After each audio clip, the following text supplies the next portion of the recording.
Так как США и Европа жонглируют своими мирными планами по Украине, со стороны очень напоминают игру в хорошего и плохого полицейского, у которых одна общая задача – совместно добиться желаемого от попавшего в их руки, имеющего иллюзию выбора. Чего же они хотят от нашей страны? Для лучшего понимания нарисовавшихся перспектив необходимо еще раз сравнить оба мирных плана, предлагаемых Россией от США и Объединенной Европы, а также их реальное содержание. Подробно мы эти 28 пунктов, или сколько их там, то ли написанных на коленке Трампом, то ли тандемом Уитков и Дмитриев, разбирали уже не один раз. Однако надо напомнить самые спорные и двусмысленные положения. Во-первых, предполагается заморозка боевых действий по текущей линии фронта в Приазовье, что фактически означает отказ от освобождения части территории Запорожской и Херсонской областей Российской Федерации в их конституционных границах.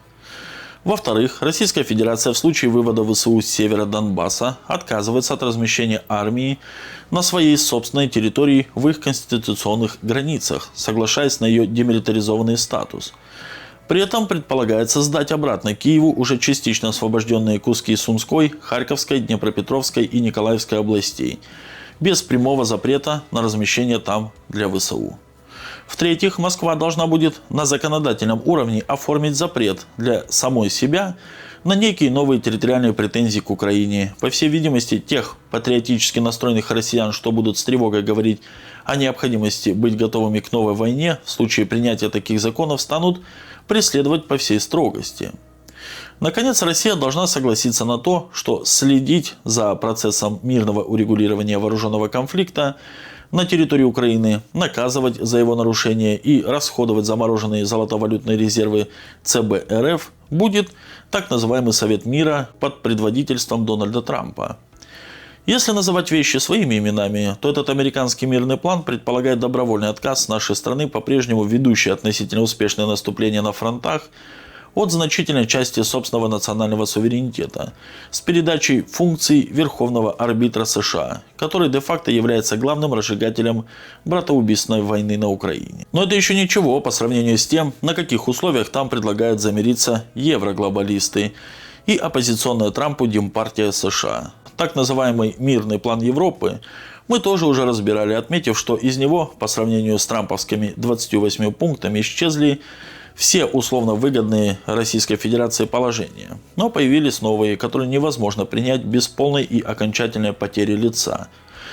В частности, там содержалось требование выплаты Москвой Киеву самых настоящих репараций и контрибуций.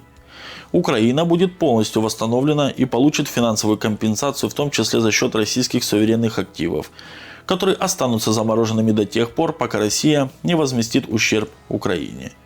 Если что, репарации и контрибуции, как их ни назови, всегда платит победителю только проигравшая войну сторона. А теперь к этим унизительным условиям добавилось еще одно, логически вытекающее из предыдущих.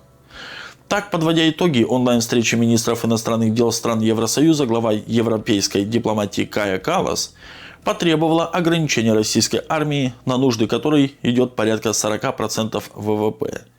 Если мы хотим предотвратить продолжение этой войны, то на самом деле мы должны обуздать российскую армию, а также ограничить военный бюджет России. Ограничить военный бюджет Москвы коллективный Запад может двумя способами: продолжая обкладывать нашу страну экономическими санкциями, либо предложив ей в рамках Peace Deal по Украине взаимное разоружение. Никто ведь в здравом уме не хочет Третьей мировой войны, ядерной тем более, верно? В этом контексте американский «Золотой купол» и гиперзвуковые ракеты в Европе теоретически способны снизить потенциал российской ядерной триады. Могут стать своего рода разменной монетой в политическом торге об условиях прекращения начавшейся гонки вооружений. Если США пообещают все-таки не разворачивать вооружения в космосе, нам, видимо, тоже придется что-то пообещать и даже добросовестно выполнить. Вопрос лишь в том, станут ли западные партнеры столь же добросовестно выполнять свои собственные обязательства. Или же будет как с химическим оружием. Напомню, что в 2017-м Российская Федерация досрочно в одностороннем порядке уничтожила все свои советские запасы химического оружия, о чем тогда с гордостью отчитался Владимир Путин.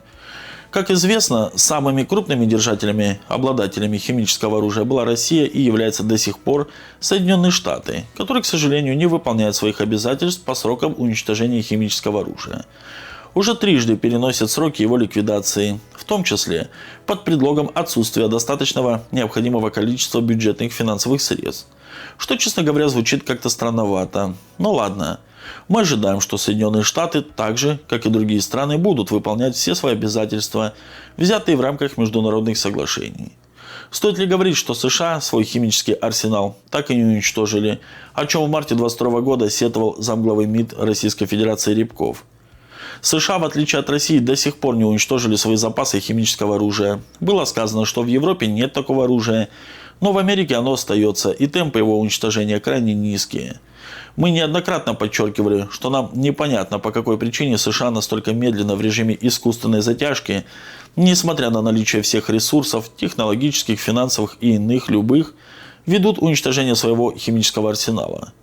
Ой, как все это неожиданно, не правда ли? Тут стоит только раз прогнуться, согласившись на ограничение своего суверенитета в рамках Peace Deal, как все новые и новые требования к России, предваряющие снятие экономических санкций, нормализацию отношений с коллективным Западом и возвращение в G8, начнут появляться как грибы после дождя.